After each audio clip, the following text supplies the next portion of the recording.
Hey there, my name is Sam and I'm the founder of Passionland. Today I'm going to show you how to find your business model archetype. This is a free workshop that I gave to my community and I feel like the information is so important and valuable that I want you to have it. So I'm going to walk you through how to find your business model archetype and what to do after you find it. Here's how to find your business model archetype. Today I'm going to cover how to find your business model archetype, and this is a concept that I came up with, so if this is the first time you're hearing about it, that makes sense. I came up with it. I'm going to show you how to create strategic products and services based on your unique archetype, and I'm going to show you how to build an offer system that feels very clear and very focused. And the vibe of this workshop is colorful, strategic, clarity-minded, inspirational, and fun.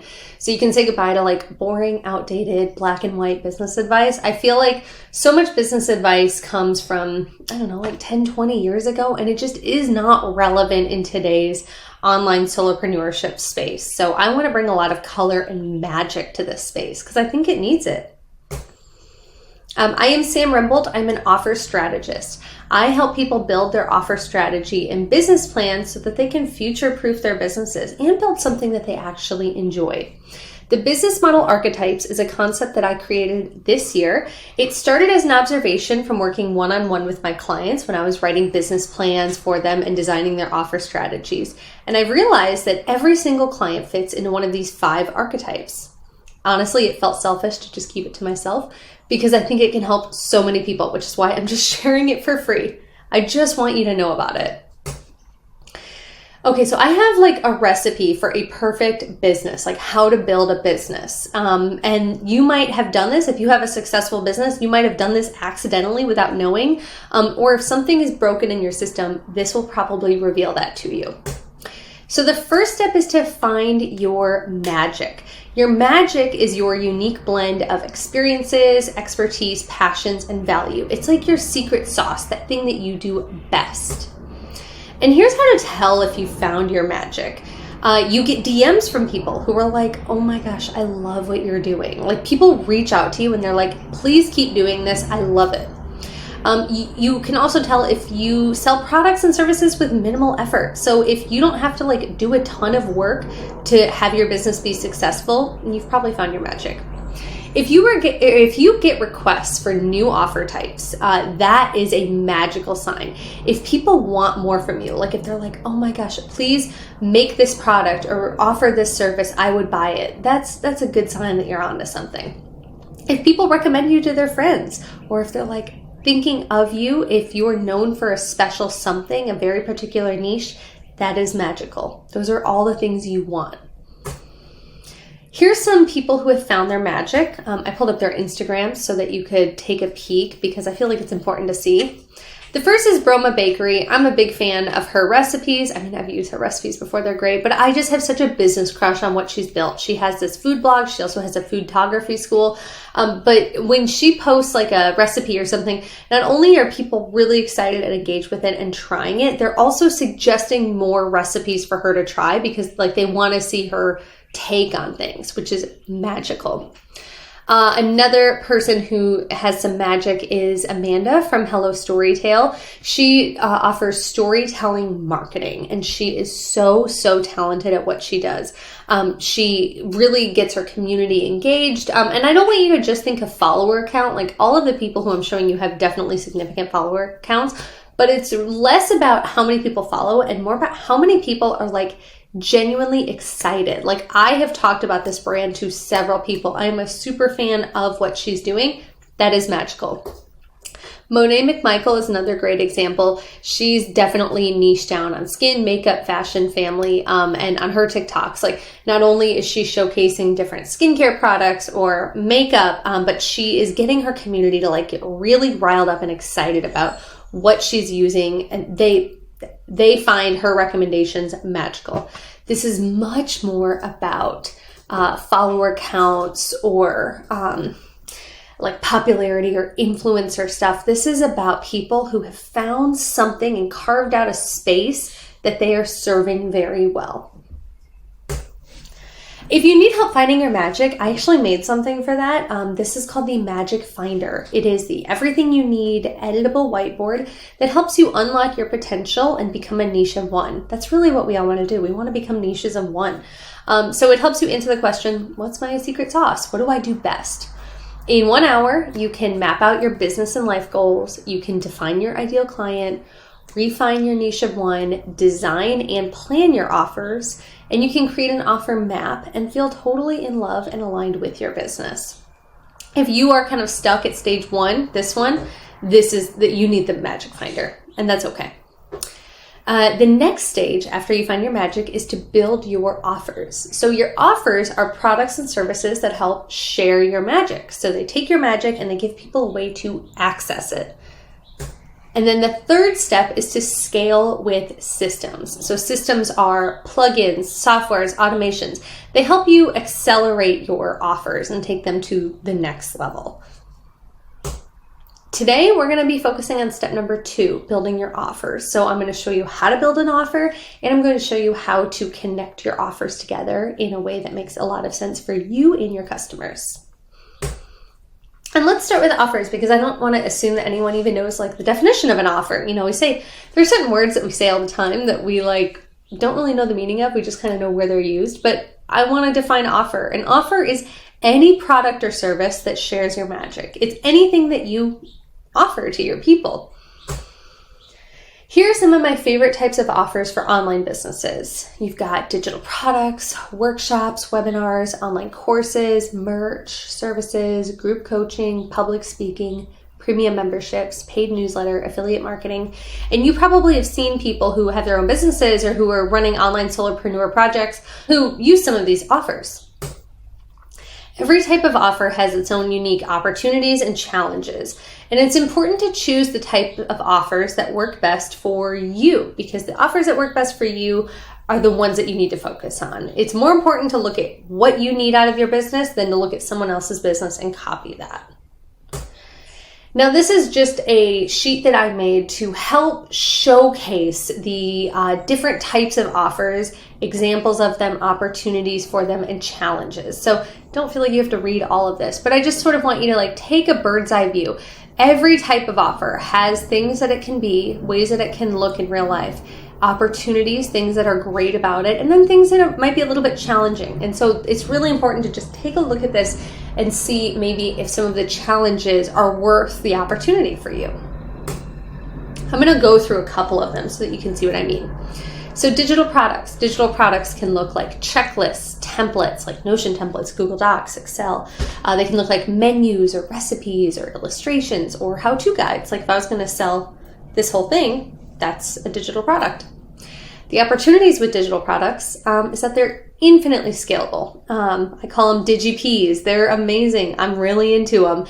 Every unit you sell does not typically increase your time investment. So if you want to take your business to like high 6 or even 7 figures, chances are a digital product can get you there. They provide excellent passive income if you set them up correctly. So if you don't have a digital product, I would really encourage you to think about it. Now, the challenges with digital products is that you need to find a community that needs your digital products. So I can't tell you how many things are in the digital product graveyard, things that are made that no one ever buys, because if people don't know why they need it, or if you don't have a community that needs it, it's great to make, but it won't do anything.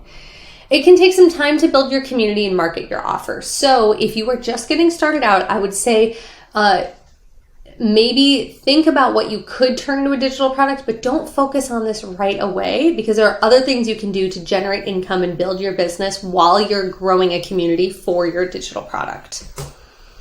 Another opportunity for you is to offer a workshop or a webinar. So you can do live online workshops, pre-recorded webinars. They can be free, they can be premium, paid opportunities. Some of the opportunities here is that they are extremely scalable. So like you can have a workshop with 50 people, or you can have a workshop with 500 people, and typically like what you have to do doesn't really change. So that's kind of great. It's a numbers game. You want people in your community or in your workshop. They can help promote your products and services. So you can use your workshop as like a lead magnet to showcase your products and services. They establish you as a knowledgeable expert in your niche. That's probably my favorite reason to offer a workshop. If there's something that you know a lot about, like I know a lot about this stuff, so I'm offering this as a workshop because I want you to understand it better, and I want you to understand that I'm the person to help you with it. They also give you a direct line of communication with your community. So workshops are a great way to look at the comments, look at the questions, see what people are struggling with or not understanding. And these can be reused and shared again in the future. So this is really important. Always record your workshops as long as you're legally allowed to, because they can be evergreen. Typically your workshops can be shared again in the future, and that can be a great lead magnet. That way you don't have to reteach the webinar or workshop. You can just offer the recording. Now, some of the challenges are that they do take some time to organize and promote. I mean, this material that I prepped, this took me about a week to do all of this. This is unpaid work that I'm happy to do, but it does take some time to do a very high quality workshop. Attracting and retaining attendees can be difficult if you don't have a strong brand or reputation. So again, just like digital products, it's a numbers game. The larger your community, the larger audience you're going to have, the better it's going to be for you. And ensuring high quality audio and video can be challenging sometimes. We're kind of escaping that with features like Loom and Zoom and all these great webinar softwares. But if you struggle with having good tech, that one might be hard for you. Now, this is the last one I'll go over. Another common offer type is one-on-one services. This is really a common one for us to start with. And I think it's great for a lot of reasons, but it can also be challenging for others. So one-on-one services can look like consulting, coaching, freelancing, VIP days. The opportunities are that one-on-one services can provide a significant upfront revenue stream. That's probably the number one reason to offer them. If you are just starting out and you have something that you can offer to people, one-on-one services are an excellent way to build income and actually get your business making money. You can charge thousands of dollars for a single day. You're transforming your client's journey, but it's just giving you some upfront capital to keep your business going. They allow you to build deeper relationships with your clients. So when you're working one-on-one with someone, you're getting a deep, beautiful view into what they need and how you can help. You're learning more about what your industry needs. It's important if you're offering one-on-one services to look around and pay attention to your client database or what you're doing. If there are common themes, things that you're doing for every single client, that should be a digital product. That should be something that you offer to more people. You get to learn the themes, and that's awesome. And you get paid to learn the themes, even better. And finally, one-on-one services can lead to additional business through referrals and word of mouth. Again, that's your magic. If you're doing a good job, people are recommending you and referring you. Now, the challenges with one-on-one services, those tend to come after you've been doing them a while. One-on-one services are time intensive and they don't scale well. So I like to say that one-on-one services, for the most part, are a great way to build a six-figure business. They are not a great way to build a seven-figure business. It is really hard to build a seven-figure business just doing one-on-one services. Not impossible, but hard. You also need to find a consistent stream of clients to maintain revenue. So you're sort of doing two jobs. You're doing the job of the person providing the service, and you're doing the job of finding new clients, sending proposals, all that. So it's just it's a lot of time. You can't go on vacation for a month and have your services working for you, typically. And setting prices can be challenging. It's a delicate balance between what you need to charge for all the work you're doing and what the market will pay. So keeping all that in mind, we are going to build your offers. So you can either use an existing offer, you might have something that works really well, or you might need to brainstorm new products and services for your business. So I'm going to show you the questions you need to ask yourself as you're building an offer. And there will be a screen at the end that you can screenshot, and I will have a download below. So if you want to grab that, you can. But here are the questions that you need to ask yourself as you're building out a product or service. What type of offer is it? Is it a digital product? Is it a one-on-one service? Is it a course, coaching? Think of that colorful wheel. Which one of those is it? What are you going to call it? Is it an email marketing masterclass? Is it the ultimate kitchen remodel checklist? Is it Shopify design 101? Come up with a fun name for it. What will be included in it? It's important because if you don't know, your customers definitely won't know. How much are you going to sell it for? What's the price? Is it going to have a range or a scale? Decide what your price for it will be. Figure out what makes your offer unique. How does it compare to the competition? When you look at other people in your industry, what makes your offer different? Who is the perfect client for this offer? So is it designed for a specific industry, niche, or type of client?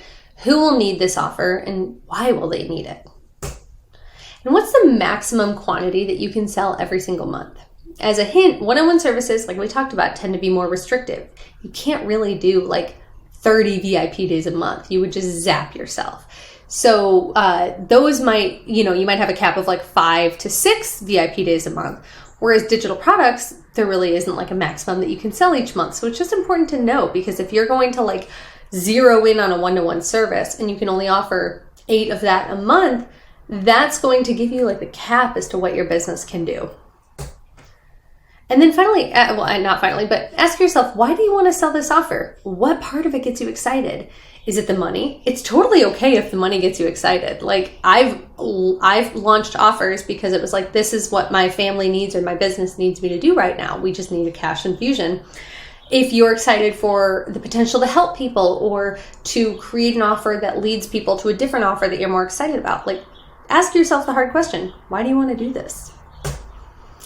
And figure out, how will your client's life be transformed by your offer? How will they be before your offer comes into their lives, and how will they be after their offer or your offer comes into their lives? How will you promote this product? Are you going to promote it on social media, to your subscribers, to past clients? Figure that out. And will this be bundled with any other offers? So is this offer part of like a trilogy of like a bonus and a freebie, or does it connect to any of your other products? And then finally, ask yourself, how does this offer compare to your other offers? So not only how does it relate to it, but how does it compare? Like, does it speak to a different audience? Is it cheaper? Does it include more access to your magic? So like I might sell a course about how to set up your offer strategy, and then I might offer one-on-one VIP days to do your offer strategy. Well, the one-on-one days definitely have more of my magic, so it's going to be more expensive. That's how it's going to compare to my other offers. But for you, it's important to look outward at your competition and decide how your offer fits in your competition. But then like think of yourself as your own competition. Like if your other offers compete with each other, it's important to know which one is best for which type of client. And if you want to take a screenshot of this, you can, or I will have it as a free download below. But this is how you build your offers. These are all those questions compiled together. So like, this is what it might look like to list out the offers for someone who does launch strategy. So they might have a launch ladies group coaching program. I love that name. I was really proud of that. So they might have a group coaching program. They might have launch intensive sessions, like one-on-one strategy days. And then they might have a digital product called product launch email templates. So like, this is great. These are 3 products that they offer, 3 products and services. But like, how do they connect? That's the important question. Does one of them lead to another? Do they all go together? Are they all for the same person? Are they made for different customers? Like, that's where the offer strategy comes into play. You have to understand those questions. So step 2 of this process is connecting your offers. So in this section, we are going to find your business model archetype, and we are going to connect your offers together. This is like John Oliver style. So we're going to talk about business model archetypes today. What are they? How do you identify your archetype? And why should you care about the archetypes? I'm going to tell you all of this. I'm so excited. So your business model archetype is the framework that you use to structure your offers. Your archetype is how your offers connect to one another. So like right now, your business might look like this. It might have like a lot of offers, like a VIP day, a template, a freebie, a membership. So you could have offers and that feels like a diversified business. But if there's an unclear customer journey, it's going to feel disconnected and honestly chaotic. It might feel like that to you. It's probably feeling like that to your customers. But your business could look like this. It could look streamlined and clear. You could have a focused offer strategy. You could have a very clear customer journey, and it could feel like structured, strategic, clear, focused. Don't we all want that? And a good way to explain this is to think of these ingredients like spinach, strawberries, apples, celery, cucumbers, lemon. So all of those things, you have them in your fridge and you're like, oh, okay, what can I make? Well, you can make a salad, right? You could put all that together, make a yummy little salad, or you could make a smoothie. Those are two completely different meals, but they have the same ingredients, more or less. So if you were to go to a restaurant and you ordered a salad, but they gave you everything in that salad as a smoothie, you would have a totally different experience. So that's how you should think about the business model archetypes. It's the way that you take your unique ingredients, which are your offers, and you prepare them like a recipe. So do you prepare them as a salad or a smoothie? How do you do that? It's important for you and it's important for your customers. Okay, so let's talk about it. These are the 5 business model archetypes. This is my concept. These are my names. The first one is hero, and then we have family tree, graduation, sunburst, and lead singer. And I'm going to walk you through each archetype, how to tell if that's your archetype, examples so that you can better identify it, and I'm going to show you how to thrive within each archetype. So stick around, because by the end of this, you are going to feel like you totally understand what you are and why that matters. So the first archetype is the hero business model. This is your business model if you have one hero offer, one product or service that you do really well. If you don't really have an offer system, just one main thing. And this is where most solopreneurs start. An example of this is like a graphic designer who just offers website design. They have one thing that they do really well. They offer a one-on-one service that is website design. Another could be a money mindset coach, someone who does like a money blocks course. They pour all their love into this course to help people overcome their money mindset blocks. And another could be like a nutritionist. Maybe they have a plant-based diet group program where they offer recipes and things for folks who are transitioning to plant-based eating. And I'm going to go back because I feel like it's really important to clarify. This came up in my workshop. The hero business model is not like a lazy business model. You're not lazy if you just have one product or service. I know people who have $1 million digital products where they just have one product. It's amazing. Like, you can do one thing really, really well. Doesn't make you lazy. I will say it is not the safest thing to do because diversifying your offer system just protects you in the event of something going rapidly out of style or out of trend, or if a competitor comes in and does something as good as you or with a bigger budget. It's good to have a diverse offer system, but it's okay to start as a hero, and it's okay to stay as a hero too. If that's what you want to do, you can do really well with this. The next model is called the family tree business model. This is your business model if you have one primary product or service. So you have a hero up here, and then everything else is a child of that main product or service. So you cannot take away the parent without also taking away the child. And it's important to note too that the second and third generation products and services are of or directly for the hero product. So they are made to support that thing. So an example of this is PlayStation. Okay, so PlayStation, the hero is the PlayStation console, the actual hardware and software. And then the child products could be the game shop and controllers and accessories and physical games and digital games. So if the PlayStation console was just completely taken out of the picture, they probably wouldn't sell many controllers, right? Because why would they? They need the console to go with the controllers. So that's how this model works. A Keurig is another great example. You've got the Keurig coffee machine, and then underneath that you've got coffee pods and drawers and accessories. If the Keurig coffee machine goes away and you have 1,000 coffee pods, well, you're gonna have a hard time using them. I mean, it's possible, but you really want the Keurig machine to be able to use them. So you really cannot get away, or you really cannot get rid of the parent without making the child products and services less valuable somehow. And an example of an online business that could use this model is a website designer. A website designer could offer a website template and then offer child products and services that help support it. So a website setup service, a plugin or website plugins, font packs, page templates. If the website designer got rid of the template, the setup service really wouldn't be that valuable. Like, what would you be setting up? And the font packs, they might be able to turn into a new hero product for something else if those really took off. But for now, if it's just part of their system, it doesn't really make sense to offer font packs if there's no website template to go with them. I hope that makes sense. So then the next business model is the graduation business model. This is the model that I use.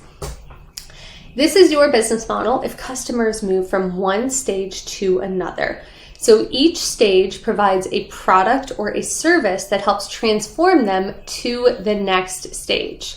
In this system, your offer system is very similar to high school. So customers move from freshman year to sophomore to junior to senior year. And I don't want you to get hung up on 4 stages. It could be 3, it could be 2, it could be 6. I use like a 3-stage model. But the important thing is they never really move backwards. They tend to move one direction. So you might catch them here at the beginning of their journey, and then you might get them to like the intermediate stage, and then they might get to pro, and then they might get to advanced. And so you are creating products and services at each stage to support their journey and to encourage them to get to the next journey by your resources. So a great example of this is like a business coach. So a business coach might offer a free checklist to get people in the door, and then they could offer a beginner's online course, and then they have an advanced coaching group program. So the advanced coaching group program students probably don't really need that free checklist. They probably have the information they need from the beginner's course or somewhere along the way. A food photography coach is another great example. They might get you in with a free quiz in the beginning so you can find your photography style, and then they can move you to a camera buying guide so you understand how to buy a camera, and then you get introduced into an intro to photography course where you learn photography concepts, and then you can go into the advanced food photography course.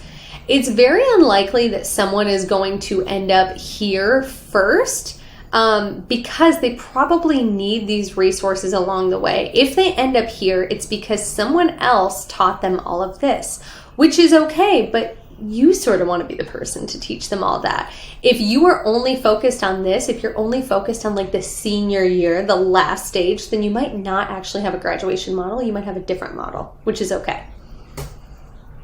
And an online business example for this could be like a virtual doula. A virtual doula, I wanted you to have an example of someone who offers the same category of offer. So these are all digital products, and they are for different stages of someone's pregnancy journey. So they might offer something for like preconception, first try, second try, third try, and then a birth and postpartum guide. They could offer different guides for people in those different stages.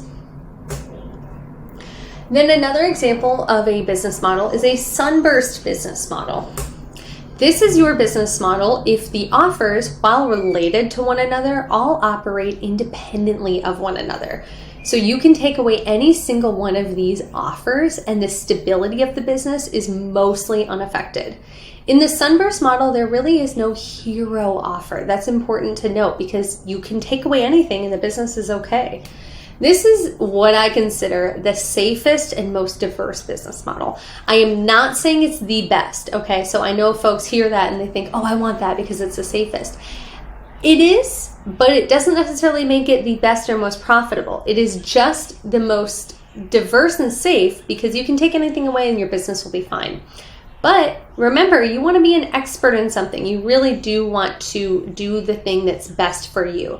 So if what's best for you in your community is you having a hero product, this might not be your model. But if you don't necessarily need a hero, this might be. An example of the sunburst business model is Oprah Winfrey. Oprah is a personal brand. She has all of these sub-brands and businesses that she is a part of. She also owns True Foods. I did not know that. I found that in my research for this. But like Oprah could probably take away O Magazine and the stability of the Oprah brand would be okay. So none of these are like the thing that she needs. And I want to say from like an emotional standpoint, I can't speak for Oprah, it's Oprah. But Oprah has built a brand that is extremely diverse in its product offerings. Another example is Nestle, the food company Nestle. They offer baby food, chocolate, coffee, pet food, bottled water, candy. Nestle could very likely eliminate baby food from their offer menu. You know, say something happened, they just 86'd it. The Nestle brand would not completely disappear or radically change. They just wouldn't have this thing that they used to have. That's an example of how a sunburst model can look for like a food or product-based business. The last business model archetype I'm going to show you is the lead singer business model. This is your business model if you have a hero offer that is the main product or service. This is the lead singer. And then you have other offers that serve as like band members. They relate to the hero offer, but your business doesn't really like depend on them. So you could never remove the hero product without like dramatically changing the business, but you could remove the band members and the business would be okay. I just went to the Taylor Swift concert this weekend, so I'm going to use her as an example. Taylor Swift is the lead singer, and she's got, a keys player, guitar, drummer. She has these band members that support her. If her drummer got sick and could not perform a show, they could likely find another very high quality drummer to replace that drummer, and the show could still go on. Like, no one would demand a ticket refund, that everything would go on as normal, most likely.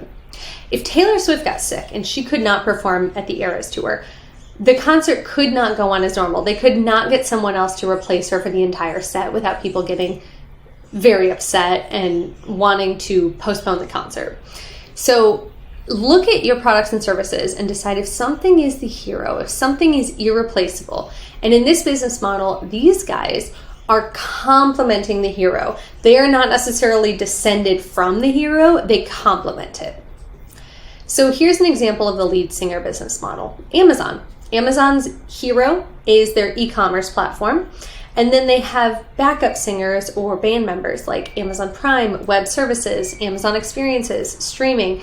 They could possibly get rid of web services and Amazon itself would still survive. But if they were to get rid of e-commerce, the business just would not be the same. It would be a completely different business. Remedy Lash Co. My friend has a lash salon in Nashville, and so I use her as an example. They have lash extension services. That is like their hero product or service. But then they also offer other services and products that complement it. So they have facials, skincare products, spray tans, and brow waxes. Those all serve to complement the lash extension services. But if she were to eliminate brow waxes from their service menu, like, her business would be okay. So it's not, if her business was a sunburst model where everything was kind of independent of one another, that would mean that lash extension services were just one thing that they did, and it would probably be like Remedy Salon. It wouldn't be Remedy Lash Co. An important distinction too is that the difference between lead singer and family tree, a question that I get often is, what's the difference between family tree and lead singer? Because they look really similar. So I'm going to use the lash business as an example here. For the lash business, the lead singer is the model it currently uses, where lash extensions are the hero, and then these products complement the hero but are not directly descended from the hero. So like facials, brow waxes, things like that. In the family tree model, if the lash extension services were up here, then all the products and services underneath it would be like directly of lash extensions. So they would be lash removal services, lash extension education, lash fills, lash extension installs. So I hope that helps clarify it. These guys are all of this product, and these guys all support that product. Something important to know is that your archetype might change, and that's okay. Your business might grow and change over time, and you might start out as one archetype and morph into another over time. So you might start out as the hero, and then you might morph into a family tree. That's great. It's also important to know that the archetypes are guides to help you organize your offers. So your offer system is important for you to know. You can choose to share it with your audience, but it's mostly for you. So it's like personal development. Like, you're not doing it for them, you're doing it for you, but it is going to benefit them. And as a review, here are the different business model archetypes so that you can see them all side by side. Now, I want you to understand how to thrive based on your archetype. So if you are the hero business model, you want to thrive these ways. You're going to focus on your hero product and service. You're going to make sure it is crystal clear and tight on your sales page. You're going to optimize your hero. You're going to make it the very best that it can possibly be. If you're going to have one thing and do that one thing, you're going to do it so well. You want to build a personal brand that aligns with that product and service. So if you offer like web design services, build a personal brand around being a web designer. And then maybe if you want to transition into something else and diversify your business, you might transition into a family tree model or a lead singer model. So your hero can go from just being a hero to being here or being here. If you have a family tree business model, the ways to thrive are to identify your hero and make sure it really meets your customers' needs. And then you're going to develop child products or services to enhance the value of your primary offering. You want to create a very clear hierarchy for your products, and you want to use cross-selling and upselling to increase revenue and customer loyalty. So if someone is buying this thing, can you upsell them? Or because this is a family tree, everything really is related. So the person who's buying this is likely going to need this at some point. So this is the best model for cross-selling. If you want to thrive with the graduation model, you really need to understand the stages, each one of these stages that your customers are progressing through. And you want to make products and services that meet their evolving needs. So you don't want to focus too much on one stage. You really want to diversify what you create. And you want to make sure that every single stage provides a clear transformation and builds on the previous one. You want to use targeted marketing to attract people at the beginning stages. That's important. So if you are only creating things for folks who are at the end of their journey, like the advanced students or advanced members of your community, you're actually missing them at all these different stages. And if you're not creating products and services for them at these stages, that means someone else is. And if that's the case, then they could very easily create this stage products and services for them. So make sure that you're really catching people at the beginning and being their person to guide them through these journeys. You want to create a sense of community to keep people engaged and motivated. And one way you can do that is by celebrating their progress and achievements to build a loyalty. You're their cheerleader, their guru, their person who's pulling them through these stages. So that comes with some responsibility. If you want to thrive in the sunburst business model, you want to develop a range of independent products or services that appeal to different audiences. So let's say you're a designer for gardeners. You might create different products and services based on design needs that gardeners might have. So this might be like a website design course. This might be an email design course. This might be an SEO optimizing course. And so the person who needs the website design course might also need the SEO one, but they also might know email marketing, so they don't need you for that. So you're going to create things that appeal to either different niches or different clients. You want to use targeted marketing to reach each specific client and promote the appropriate product or service. And the great thing about the sunburst model is that you don't have to be scared to add new offers or eliminate poor performers. If something's not working, you can get rid of it and it won't really affect the stability of your business. And finally, you want to leverage technology and automation to really streamline your business processes and make it easier to manage all these products and services. And if you had the lead singer model, here's how to thrive. You want to focus on developing and promoting your hero product or service. You want to establish it as like the centerpiece of your business. And I'm going to go back to the Taylor Swift metaphor. Taylor Swift, when she's doing ads and things for the Eras Tour, she's not promoting how amazing her guitar player is, even though they are incredible. She's promoting Taylor Swift. So know what you're promoting. You want to develop complimentary band member offers that enhance the value of your hero. So make sure that you optimize these guys as well. You want to continuously evaluate the performance of your band members. You want to make sure that these offers are adding value to your business and not distracting. You don't want one of your band members to accidentally become another hero, because then you might transition into an entirely different business model. And you want to invest in building a strong brand around your hero product. You want to establish it as the leader in your industry. That is so important. No matter what business model you have, if there is a hero, it should be the leader of your industry. So I would love if you could comment below and let me know what type of business you have. So like, do you have a web design business? Do you have a photography business, a coaching business? What kind of business do you have? And based on this, do you know what archetype you have? Are you a hero, family tree, sunburst, graduation, or lead singer? I would love to know how you felt about this workshop. If you feel like it gave you some clarity in your business, and if it's just good to know what you are and how to proceed next. So here's your to-do list. You want to strategize your offers. You want to go through that worksheet and figure out all the different points of your offers. You want to choose a business model archetype, and then you want to add your offers to the archetype formula. So really just sketch it out with the circles and connect the dots and make sure that you understand how your offers relate to one another. And if you want some help, I am actually offering something starting in June 2023 called the Offer Strategy Bootcamp, which is a 30-day program to clarify your offer strategy and take your online business above the clouds. If you want to join, you can join anytime before June 1st, 2023, and it is going to be a 4-week program. So in week 1, I'm going to help you find your magic and figure out what you need to do to become a niche of one. Then I'm going to help you build your offers, turn that magic into offers like products and services. And these are going to be 100% unique to your business. Then I'm going to help you in week 3 discover your archetype and build out your offer menu. And then in week 4, we're going to automate your offer system. So you're going to create systems and automations to connect everything together and launch.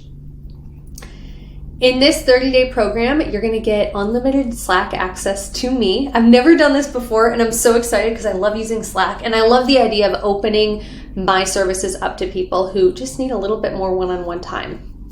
You're going to have a private Slack channel with everyone else in the group. You're going to have weekly private coaching calls. And then you're going to get all of the digital products that I've created for free. So you're going to get the Magic Finder, the Offer Planning Whiteboard, Archetype Workbook, Systems Masterclass, and a Business Hub Notion template. The value of everything I'm putting in here is close to $2,000, and you can sign up for $499 before June 1st. If you want to know more, I'm going to link this page for you below if you want to get more details. But I just want you to know, I typically charge $500 an hour for my services, and I am drastically reducing my fee to help this small group, because I really think that if more people have offers that they feel confident about, the more connected they're going to feel to their businesses, the more freedom and clarity they're going to have in their lives. And that just honestly feels like a better world for us to live in. So you can sign up on my page. I'm really, really excited about this. Thank you so much for watching this workshop and for commenting. Hopefully you commented, because I would love to hear what you do and what your archetype is. And let me know what questions you have. What do you want to know more about? This is something that I'm just so excited to share with people. I love the business model archetypes, and I hope that you do too. Thank you so much.